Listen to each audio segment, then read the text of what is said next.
Suddenly, this evening, it makes perfect sense.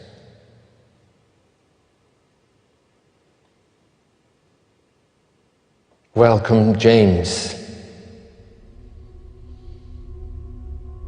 It's been a long time. And finally, here we are. What took you so long?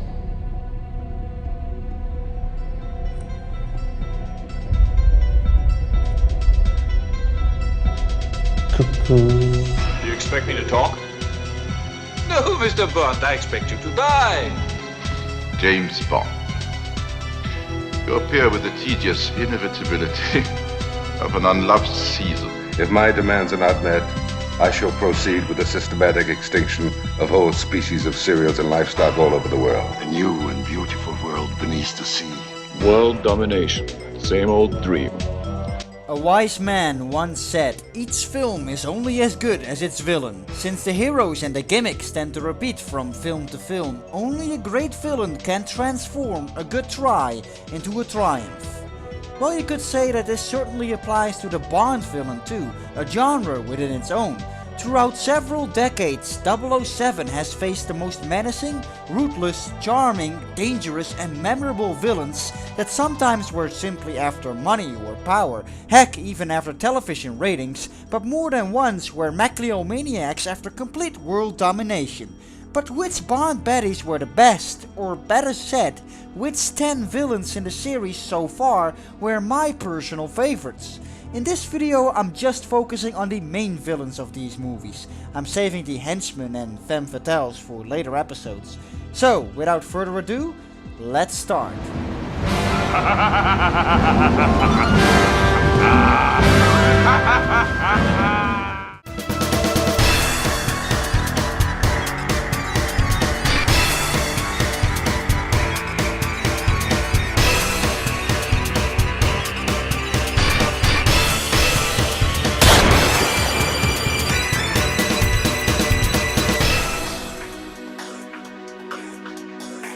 I'm immediately starting off with a shocker with my honorable mention, which goes to Blofeld as depicted by Donald Pleasence in You Only Live Twice, which arguably is the most iconic villain in the series. Blofeld is probably the most influential and parodied villain out of all of them. There are countless movies or cartoons in which the signature stroking of the cat while sitting in a chair is parodied, and once he revealed his face in You Only Live Twice, it became an image that audiences around the world still remember to this very day.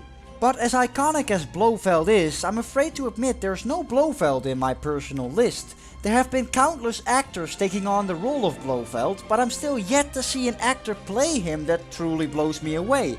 That isn't to say that Donald Pleasence or even the most recent Christoph Waltz didn't do a good job. Heck, I'm in the minority of people who think Christoph Waltz did great, but I'm just saying I could personally name 10 other actors who I think were even better Bond villains. As for the dishonorable mention, well, that goes to Blofeld too, the one from Diamonds Are Forever, as played by Charles Gray, who I think is arguably the worst villain in the series. In the early films, Blofeld was depicted as Bond's arch nemesis, the untouchable, menacing head of Spectre. Everybody around him shivered as he pressed buttons to kill his minions for failing or not bringing in enough money for the organization. But all of that was soon blown out of the water when Charles Gray decided to dress up as a woman and became a cartoony joke in Diamonds. To me, that's even worse than the time he was thrown down a chimney in a wheelchair. Charles Gray is just all wrong for Blofeld. And it didn't help that he seemed more like a British comedian and made freaking clones of himself either. To me, Charles Gray always seemed more suitable to be a villain for Austin Powers or Johnny English. I mean, come on, if the current Blofeld ever returns, we don't want to see him get dressed up as an old lady either, right?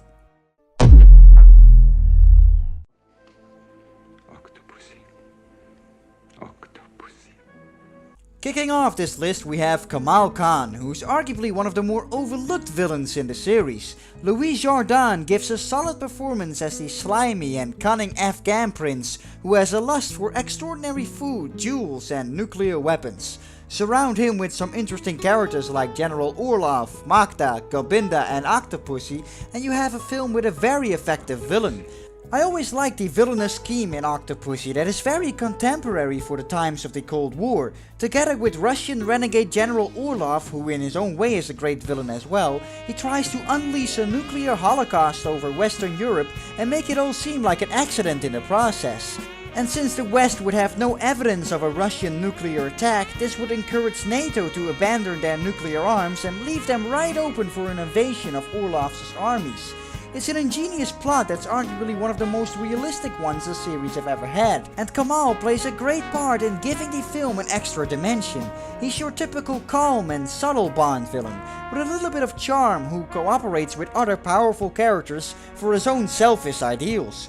Jordan plays him with enough intrigue and depth to be interested in the guy, while still rooting for Bond when he one-ups him. Damn, always a 666 when you need it. Always. How do you do it? It's all in the wrist. You need a great deal of luck to get out of this. Oh, luck? Well, then I shall use player's privilege and use your lucky dice. 666. Fancy that. It's all in the wrist. Classic. And Roger Moore once said an interesting thing in how he always envied the actors who got to play the villains, because they got all the good lines. And that certainly applies to Kamal Khan as well. Mr. Bond is indeed a very rare breed, soon to be made extinct.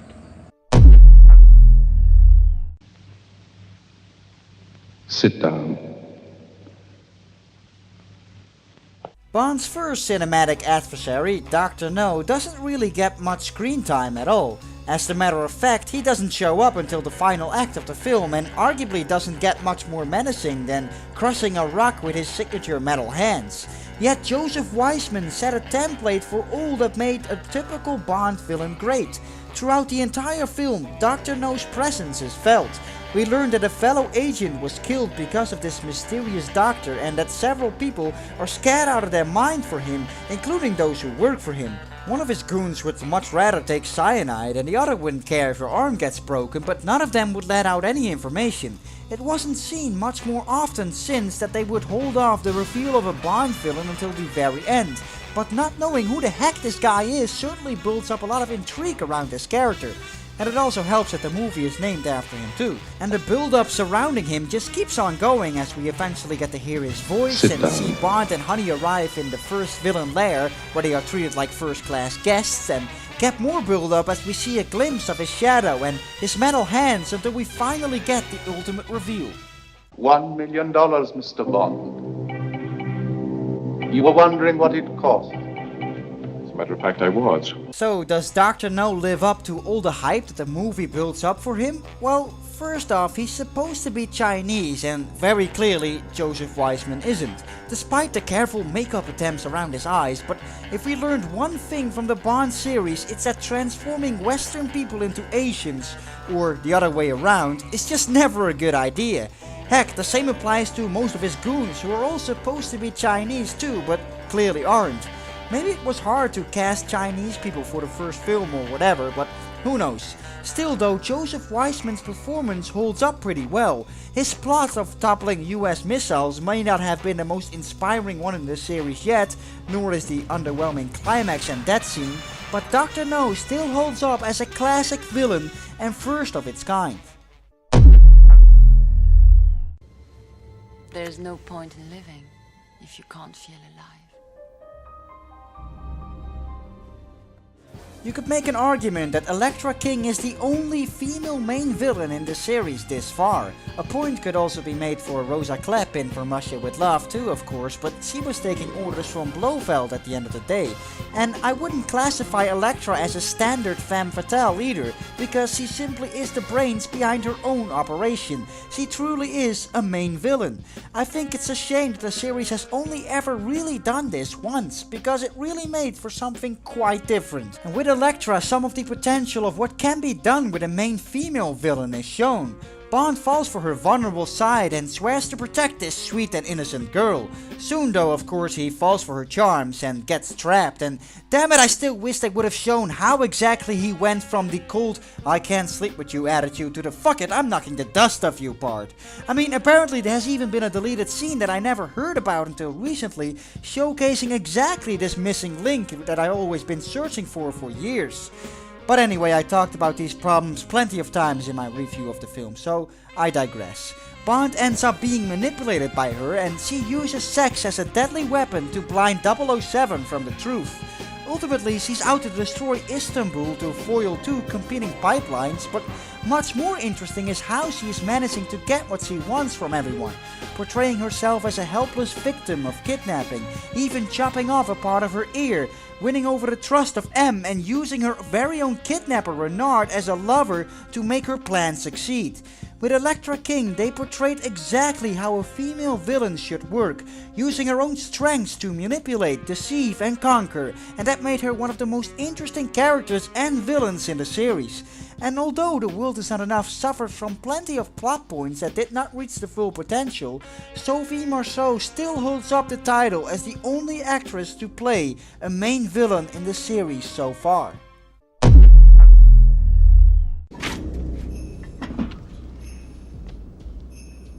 James? For England. For England, Alec. Speaking of interesting villain ideas, in GoldenEye, Bond faces an evil ex-00 agent for the first time. 007 was up against 006, which in itself was quite an inspiring concept. Even in the trailers of the time, the idea was exploited to the max. The world's most famous secret agent is back. We aim to please. And this time, 007 is facing the ultimate enemy. The man who knows him best. Hello, James. What an unpleasant surprise. 006. What's the matter? No pithy comeback? They really made it sound like 006 truly is the man who knows him best, even though, we never heard of him until this movie, but they do know how to sell it. Sean Bean plays this 00 counterpart wonderfully. At the early stages of the film, the relationship between him and Bond are established, and we learn that they are partners who have been working together on multiple occasions. When his death gets staged for whatever reason, and he's ultimately revealed to be the big baddie much later on, it still holds up as one of the better villain ideas in the series. He anticipates Bond every move and manages to disarm his gadgets, having worked with good old Q himself in the past, which is very refreshing compared to the usual "surprise, I have a hidden wrist guard gun" or "ha, my watch turns into a saw" that we've all seen all the time.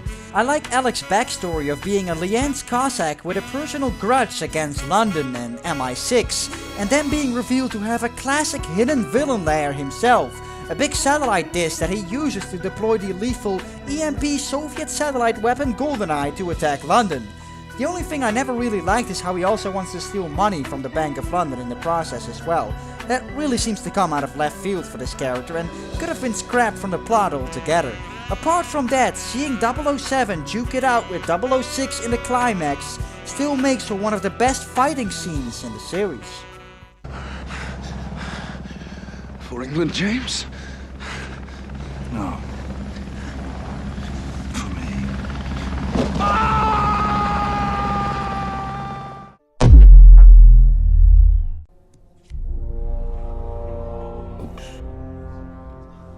It's 4 checks. Monsieur Le Chiffre wins. Bond's first adversary in the novels and in the rebooted modern era is the menacing Le Chiffre.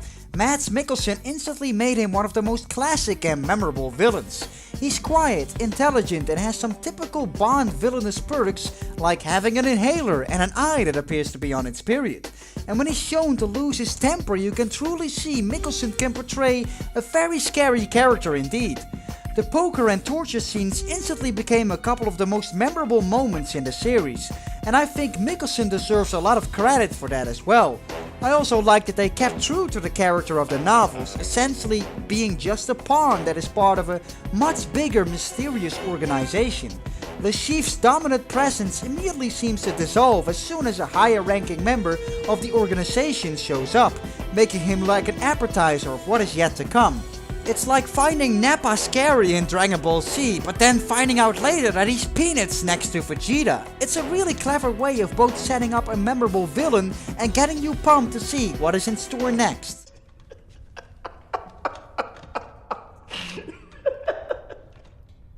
Now the whole world's gonna know that you died scratching my balls.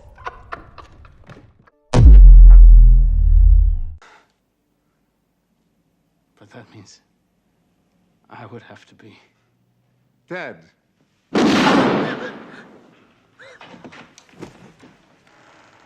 That's rather neat.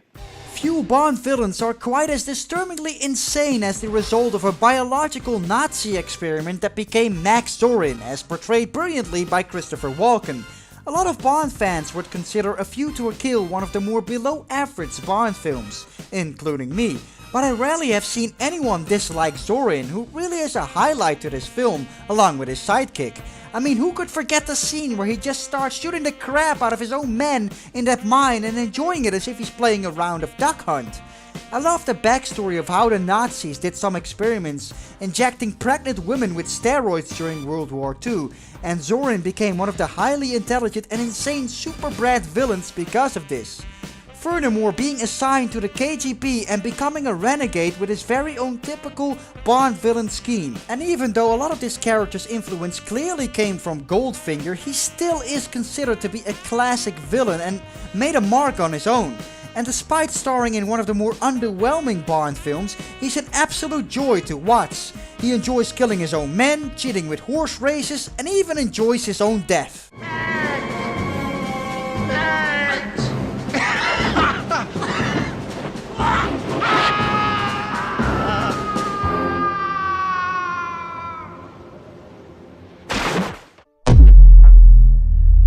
What do you know about a man called Scaramanga, 007?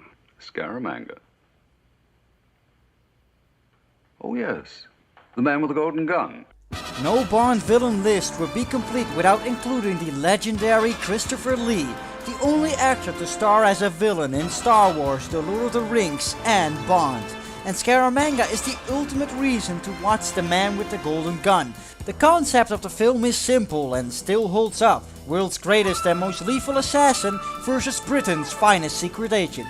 He charges $1 million a shot and is known for his unique golden gun that only carries one bullet, which he has never missed with and likes to rub around chicks' boobs as well. Scaramanga is dangerous, classy, always on point, uses one bullet, lives on an island with 2 people and has 3 nipples. I have never ran across people that dislike Christopher Lee or Scaramanga alone for that matter, and for all the right reasons. The man is a legend. Heck, he's even a cousin of Ian Fleming himself.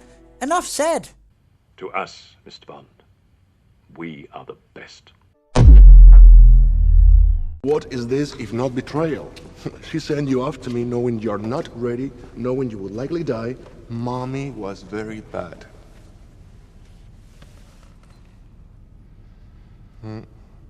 In my opinion, one of the most recent villains also happens to be one of the best. Javier Bardem is not only among the best actors to ever star as a Bond villain, but really made Silva one of the most effective villains Bond has ever had to go up against.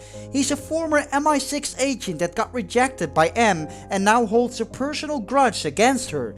Mix in some mystery and intrigue, some menace, intelligence and a little bit of crazy, and the end result is an amazing Bond villain that seems to take some inspiration from the Joker and for whatever reason even seems to showcase some homosexual traits that make him surprisingly fresh. Oh, you're trying to remember your training now? What's the regulation to cover this? Well, first time for everything. Yes. What makes you think this is my first time? Oh, Mr. Bond. I don't know if it has to do with that scary, crazy smile or the fact that he can take off that smile and have his freaking face dissolve, but whatever it is that Bardem did to this character, it just works so well, and it only adds to the brilliance that is Skyfall.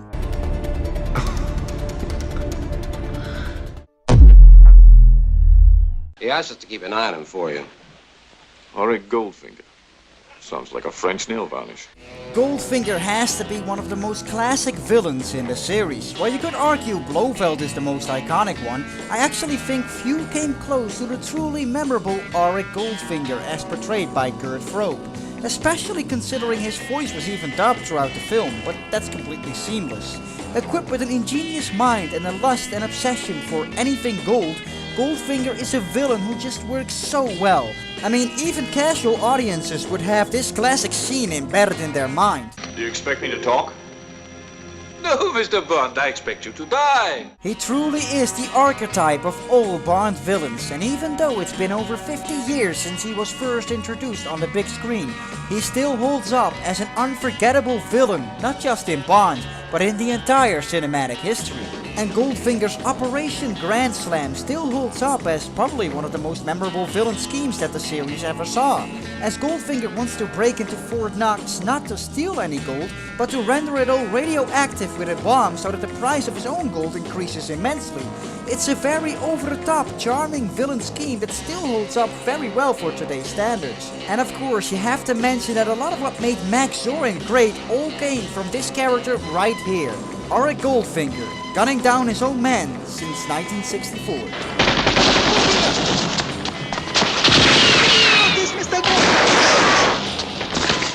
Each one of them search the girl. I'll get her. You get it all open.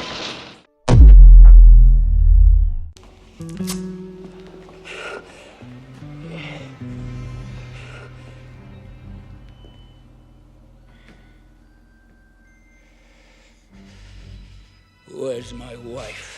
Don't worry. We gave her a nice honeymoon.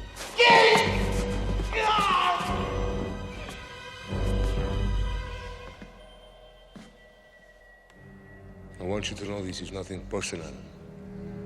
It's purely business.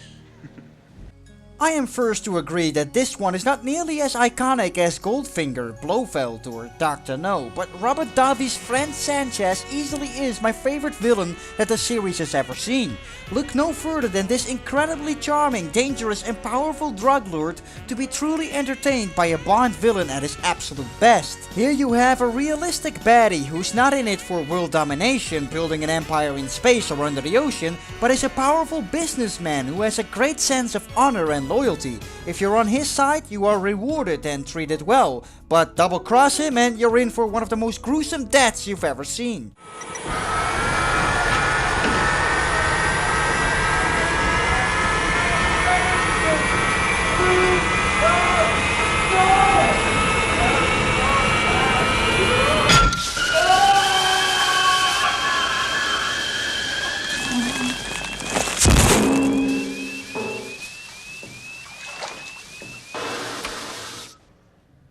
What about the money, patron? Launder it. Sanchez is introduced as an untouchable South American drug baron who doesn't hold back to punish his chick after sleeping around or feeding Bond's best friend Felix Leiter to the shark as a payback for arresting him.